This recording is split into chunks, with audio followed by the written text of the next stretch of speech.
Hello, my name's SteakAppraiser and welcome to the world. Been working on lots of different things so far in this series.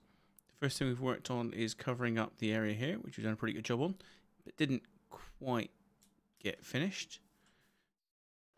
We've been working on our lounge area that didn't quite get finished.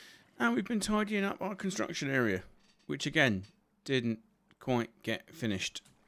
Can you see the theme here? Can you see the pattern? We're still not finishing things. How can it be good if it's not finished? So, in today's episode, we're going to finish off the villager breeder and we're going to add some farms to it. The reason we're going to add some farms to it is we need some potatoes and carrots that can be used for villager trading to get emeralds. Emeralds that can be used for trading with fine villagers like these.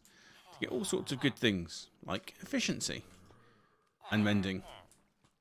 So, no point hanging around, is there? Let's get a time lapse and see if we can get that finished off.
You may have noticed in that previous stream that I had to keep going back to getting more glass.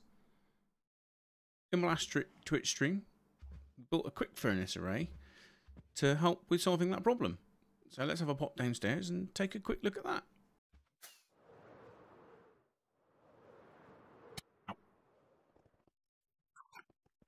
Here we have our furnace array.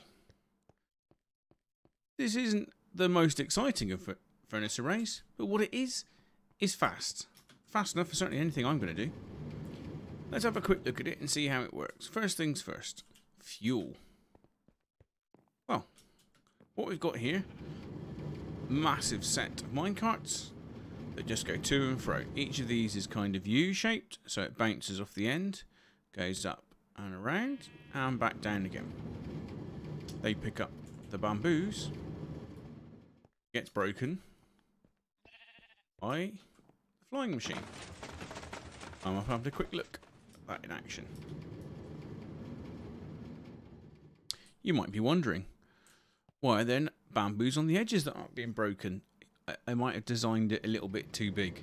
And with hindsight, these are 20 furnaces wide. If we'd made it 16, then it would have been exactly 4 each for a stack. But We're not going to grumble too much. It does the job. As you can see, the bamboos are being broken and dropped down. Those bamboos can then be picked up by the minecarts as they run underneath. Hopper minecarts are capable of pulling items down through a solid block. So I've got a nice little switch here that turns it off. It's a pretty standard design. There's nothing particularly exciting here. It's multiple tutorials that can be found for how to do this. As the minecarts come up, so they slowly drop off items into the hoppers. Underneath here, we've got 2 hoppers that feed each furnace.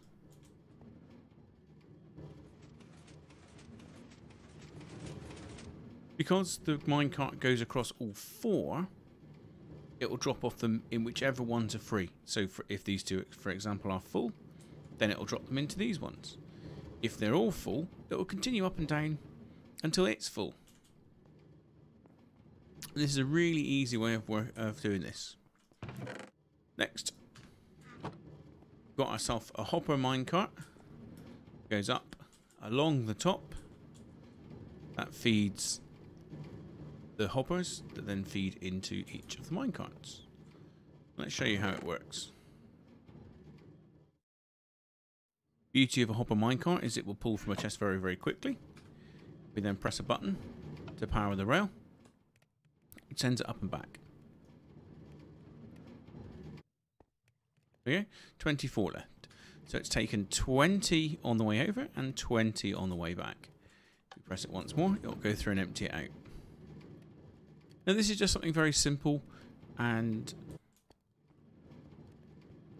now this is something very simple and renewable.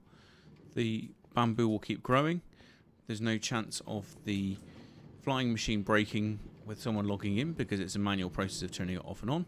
It only needs to be turned off and on as it's needed. As you can see, they just finished burning off. Out of the bottom, the furnace material, out of the bottom comes whatever's been smelted, goes down into the chest to give yourself some smooth stone. This will save me an awful lot of time producing glass. Anyway,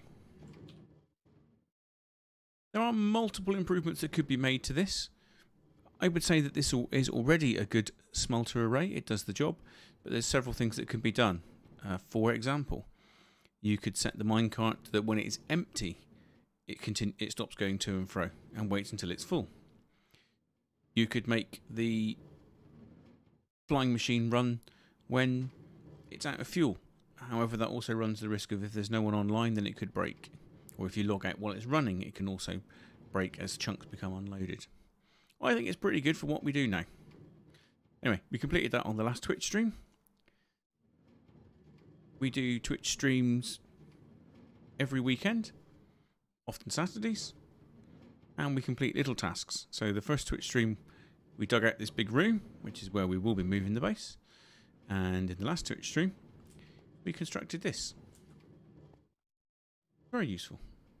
As you can see from the inside, this is far from finished. We do have the hoppers taking the carrots on one side and potatoes from villagers in the other. So, how does this work? The farmers are outside, and they always want to be nice and sharing and caring and give the villager something to eat. So what they do is they fill themselves up until their internal inventory is full, and then they come over to this villager and throw the food at them. However, because there's hopper minecarts, we've seen how fast they work. They will suck in all of the vegetables, which then drop down into hoppers and then fill up the chest. We have 2 carrot farmers and 2 potato farmers. You could expand this out to wheat farmers and beetroot farmers, but for what we're doing, all the farmer traders that we're going to be using are all going to be carrots and potatoes. So we'll sort that out later on. This room could do with a floor and villagers and zombie brought over from the main base. Let's go and sort that out now, and then I'll bring you back. Welcome back. As you can see, I've been busy. I've been really busy. In fact, I go as far as saying I've got a little bit carried away. I was in the middle of trading quartz with my stonemason to finish off the ceilings, and I thought to myself, I've done quite a lot here without recording it or doing anything. So, we've still got one chest left here, which is the odds and sods that we've got from this building that we've done. We've picked up the shulker boxes that we don't need, and we've got a bed installed. Not too bad. I've gone through many different versions of what this looks like, and this is our current latest version. Let's do a quick tour of where we are. Over here we have all of our farmers. All of the farmers trade potatoes, carrots, pumpkins and melons. Wait, can you hear it? Listen very carefully.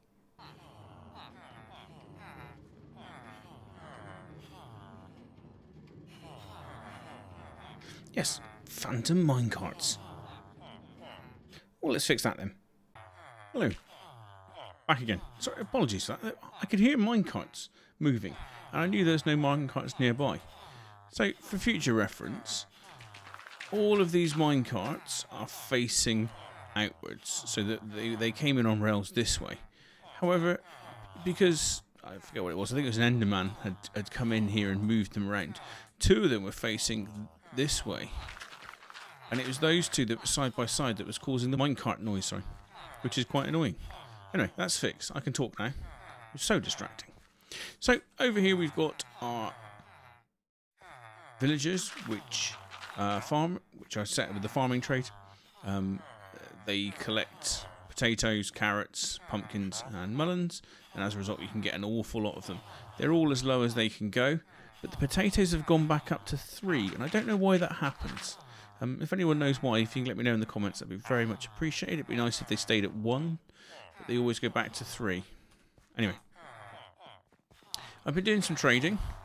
They are sat in their minecarts on a step, and then these are half slabs underneath. So what that means is when you trade with them, let me just take some pumpkins. See, the experience orbs can come out from underneath, which is really good because it means you get all the experience. Hence why I've got 103 experience. I've been doing quite a lot of trading here. Yeah, really quite a lot. And over here we have all of the book trades that you would ever want. There's a couple that aren't perfect. Sweep and edge is level 2, not level 3. That's relatively easy to fix. And in the process of creating all of these, I couldn't find a better efficiency one. So at some point I will grind away and try and get a higher level efficiency book. But for a minute, that's our best one. That's going to be quite expensive in levels to enchant and use. But anyway, that's where we are with it. I've crafted up some golden apples, which is what I've now moved to eating. And in here we've got a load of books. I've tried doubling up some of the books, looking at how people recommend to craft things. The best thing you can do when enchanting, certainly things like this where you've got multiple enchants on it, it's worth putting double up the books and then put the books onto the item. Basically, the more enchants you have, the more levels it requires. Although now that I'm sat at 103 levels, that's not too big an issue. I haven't changed the levels of any of these yet. They always require 1 book, and they just require lots of emeralds. But as you can see, we haven't got any issue with the emeralds, so I don't think that they need to be zombified and cured. Here's our zombie, which has been doing the zombification. He actually killed me once when I was trying to move him around on the minecart. Anyway, he's there. And then we've got our poor lonely mason. We will be bringing in some other trades at some point, but for right now the mason's perfect. We're busy trading up, getting quartz. Why are we getting quartz? Well, in the process of building this, I didn't like having the dirt ceilings because they're very, very easy to break. So far I've been very, very lucky and I've actually only broken one block, which I have yet to fix. So what I'm doing is gradually putting in quartz ceilings. I quite like this. It adds a little bit of texture to the white, but it's still white and very clean, so you wouldn't necessarily notice as much difference. And also this side, I've deliberately left a gap because we will be making, I'm trying to think what the name of them is, that make tools and armour, and we will put them down this side so we can create them. I haven't gone that far with it yet. So adjustments that we made to this. This has been a bit awkward. I've had some weird bugs. I'm assuming they're bugs where the baby villagers would somehow fly up and over here. So let's talk through all the changes that I've made. So first changes. We've got a lever. All the lever does is, you can see it up there. How well you can see it. It just blocks off the area at the top. And because that's blocked off up there, it means that the villagers at the top no longer can access the beds, so no longer breed. Or the breeding's unsuccessful. So we're not getting any more baby villagers through, which is good. One more thing I've done, I've extended this one back with the intention of making the water shallower here. I don't think that's had any difference at all to what was going on, the problem I had. So I will move it back, but for now that's where it is. I had a fence post that was connected to a slab on one side. So the wall block here, because it attaches to a full block on one side and on the other side, it makes this lower one. It doesn't affect the height of it at all. It's still seen as, I think, 1.5 blocks high. For some reason now with the water above it and the baby villagers come in, they get stuck here and they don't actually go across to this side until they become adult villagers. So I'm just going to keep it where it is. I'm not 100% sure why they were doing that. It's not an issue right now because it's working. I mean, it could require a little bit more investigation, but I'm not going to do that now. So how does this work? Well, it's actually a really simple thing. Let's get something that we can create. The lectern. So there's a weird mechanic that I mentioned in one of my other videos, that because this is, in fact, I'm going to place it back on the other side. What we've got here is this runs up diagonally, and because the minecart travels up on the diagonal, it will suck in one of the villagers into the minecart and then spit them over that side. I don't have a minecart to show you this, but there's one in there. So we just press the button, in goes the minecart, and there you can see clearly a villager in there. Ah, wait, didn't work. Why didn't it work? Another annoying thing, my villagers are slightly on this side and not on this side. I have no idea why that happens. I tried moving around where the signs are. Can't really make much difference. I tried putting trapdoors, I tried all sorts of things. For some reason, the villagers don't like fitting on this side, and there's multiple villagers in there. At the moment, I think there's more than 2, but they're all stacked on top of each other, so you can't actually see them right now. Next thing, I've got a little tiny gap here that I can fit through. And because I can crouch, I can fit through this gap. Villagers can't crouch, so they cannot fit out this gap. So even if they escape from the minecart, they can't get out here, they can't get out here, and there's no one that they can jump up and get over. So as far as the villager mechanics are concerned, this is a room. Because this is a room, when you place down something, they can then get a trade from that. And that allows you to then break it, and replace it, break it, and replace it, till you get the trade that you want.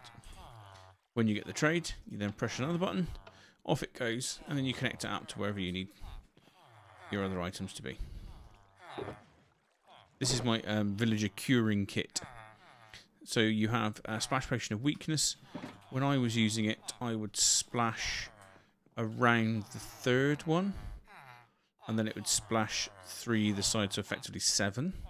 But that wasn't 100% reliable, and a couple of times I ended up missing one in the corner. So then I ended up aiming sort of between the 3rd and 4th. I'm counting from this side, so 1, 2, 3 there. And that would definitely splash all 6. And then you come along behind with golden apples and cure them up. So, how did I get the zombie over there? Well, it's really easy. I ran a track all the way over and then removed the composter. Because it was then within reach from the zombie to the villager, the zombie would then hit the villager and the first villager would convert. Because the first villager was convert, he would then attack the next one. He would then attack the next one. Attack the next one. And you'd end up going all the way down the line until they were all zombie villagers. And then you can go through and cure them. Now the trick with curing them is if you're not nearby, then they'll just keep attacking any of the cured villagers, and you can keep doing that until you get the trades that you want. Basically, when you cure them, they'll go back to a normal villager, and then the zombie villagers either side of them will then turn them back into a zombie villager. And you wait until that's happened to all of them, and then you can splash potion them, golden apple them, and off they go. I've got a little bit of footage of that. Let's watch that in action, because it's quite satisfying.